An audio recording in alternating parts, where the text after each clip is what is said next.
As you know, the trade war between Canada and the United States is ongoing, and many businesses are starting to feel the consequences. Here with us to talk about what he's seeing in the flower industry in particular is Micheal the Designer from W-Flowers here in Ottawa. Thank you for being with us, Micheal. Thank you so much for having me. How is this impacting you? Because maybe flowers wouldn't come to mind for most people. You know, at the beginning, I thought, you know what? I'm not going to be impacted because it's coming from Ecuador, everywhere else in the world. It's not even coming from the States, but I recently learned that it's flown into Miami.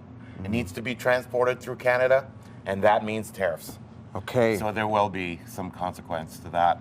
So I will be impacted. How much of your inventory relies on importing some of the flowers? All of it. Now that I know that it's transported through Miami into Montreal before it gets to me. Wow. So all of it's going to be impacted. Mostly leather fern, which is part of my greenery, is done actually in Texas.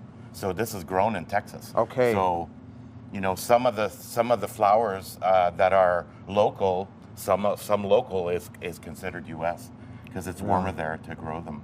Oh my goodness. Okay, so what does it look like for you in terms of weathering a potentially economic storm if this goes on? Well, I'll do it, and I'm going to go through it because, I mean, I'm going to eat up some of the costs, obviously, because it's a luxury. Mm-hmm. It's not something that you're buying for to consume. You're actually buying, it's an emotion, right? So, yes. So I have to eat some of it.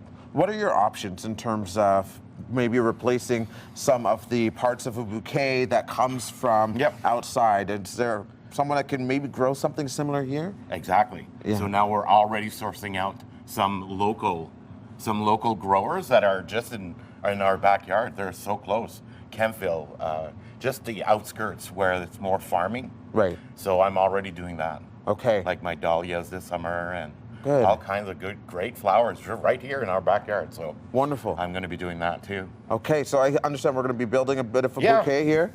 So 35 years, eh? Congratulations. You've seen it all. Crazy? 2008 recession, pandemic. Yeah, I've done it all. But I did start it because, you know, it does take a little bit to build it all, you know, from the aspidistra leaf to the gridding and everything like that. But, you know, I love what I do. I've always loved what I did. My grandmother did it. She loved her flowers. Yeah.